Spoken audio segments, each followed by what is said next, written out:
네, 미국에서는 등교 개학을 두고 정부와 교사들 사이에 대립이 여전합니다.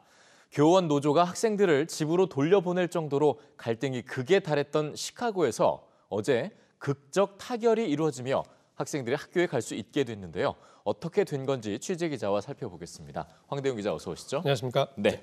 자, 시카고 하면 미국에서 일단 세 번째로 큰 도시인데 갈등이 심했는데 봉합이 됐어요. 네, 어떻게 된 그렇습니다. 건지 굉장히 주목을 받을 수밖에 없는 상황이죠. 예, 미국 현지 언론들이 현지 시간으로 어저께 일제히 보도한 내용인데요. 네. 일단 학생들은 결과적으로 학교를 갈 수 있게 됐습니다. 예. 시카고 교원 노조가 교육 당국과 합의한 내용을 통과시켰기 때문인데요.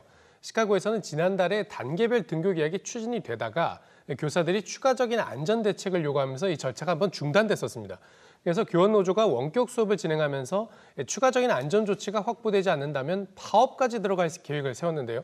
이번에 이 합의가 이뤄지게 되면서 2주 만에 다시 등교 계약 절차가 진행되게 됐습니다. 예. 먼저 도움이 많이 필요한 영유아들 그리고 특수학교 학생들이 이번 주부터 등교를 시작하고요. 유치원부터 우리나라 중학교 나이인 한 8학년 학생들까지는 교직원들이 먼저 학교에 출근을 하고 네. 일주일이나 열흘이 지난 다음에 학생들이 등교하는 식으로 이렇게 순차적으로 학교를 정상화시키기로 한 겁니다. 네, 아무래도 이제 교직을 넘어서 미국은 사망자가 워낙 많이 나오다 보니까 좀 그렇습니다. 민감할 수 있었던 것 같던데 네.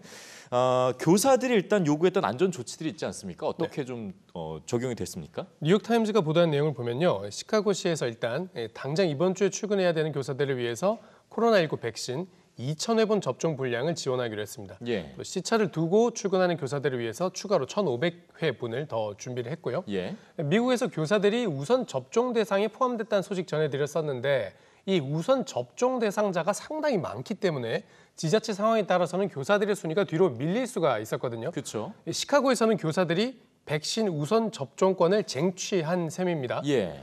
교사들이 이런 식의 쟁의 회의까지 가는 게 이제 우리 교육 현장에서는 이제 불가능하기 때문에 상당히 다른 풍경을 보시고 있는 건데요. 그렇죠. 교육 현장에서 보통 노동자 파업이 있으면 꼭 따라 나오는 기사가 학부모와 학생은 뒷전이었다 이런 제목들인데 뉴욕 타임즈에서도 비슷한 기사가 나왔습니다. 교육 당국과 교원 노조 둘 다 학생과 학부모들이 학교에 가지 못해서 겪는 어려움에 대해서는 큰 관심이 없어 보였다는 비판이 나온 건데요. 예.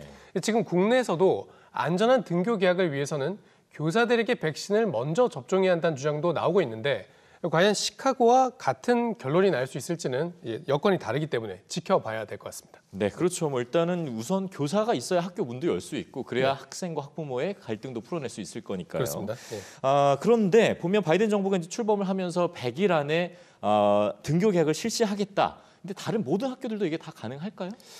이게 CNN 보도를 보면요. 예. 바이든 행정부가 현재로서는 모든 학교를 개방하겠다라는 계획은 이제 포기를 하고 예. 이제 8학년 학생들까지만 앞서 말씀드린 대로 등교 계약을 시키는 것으로 목표를 하향 조정한 것 같습니다. 예. 일단 시카고 같은 사례처럼 이렇게 갈등이 빚어지는 지역에서 합의가 이루어지려면 일단 여러 가지 안전 조치를 취해야죠. 그러려면 예산이 필요합니다. 네. 지금 미국 교원연맹의 주장에 따르면 전국의 공립학교를 개방하는 데 최소 1,100억 달러가 필요하고요. 바이든 행정부도 학교 개방에 1,300억 달러를 쓰겠다고 했었죠. 네. 그런데 바로 이 예산안이 미국 하원에서 공화당의 반대에 막혀 있는 상태입니다. 그리고 정말 학교가 안전한 것인가에 대한 논쟁도 아직 끝나지 않았습니다. 네. 미국 질병통제예방센터에서 학교가 감염 위험이 크지 않다 이런 연구 결과 내놓았지 않습니까? 그랬었죠. 우리나라에서도 정경 질병관리청장이 비슷한 내용의 논문을 발표해서 화제가 됐었는데요. 미국에서 나온 데이터는 위스콘신주의 학교 17곳을 살펴본 연구 결과입니다. 네. 그런데 이 학교들이 대부분 시골 지역에 있었거든요. 그래서 실제로 이 논문을 쓴 연구자들도 도시 지역에 있는 학교에서 과연 사회적 거리 두기가 잘 지켜질지는 알 수 없다. 그렇기 때문에 대면 수업과 원격 수업을 적절히 섞어서 활용을 해라. 그래서 밀집도를 줄여라. 이렇게 권고를 하고 있는 상황입니다.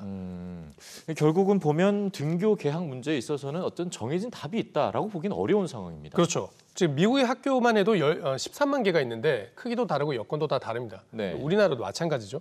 그래서 일괄 적용할 수 있는 한 가지 해법은 없다는 게 전문가들의 대답입니다. 상황에 맞는 대안을 찾는 것이 중요하다는 거예요. 더 중요한 건 학생들의 학업 손실을 어떻게 예방할 것이냐다. 이런 지적도 지금 계속 나오고 예. 있습니다.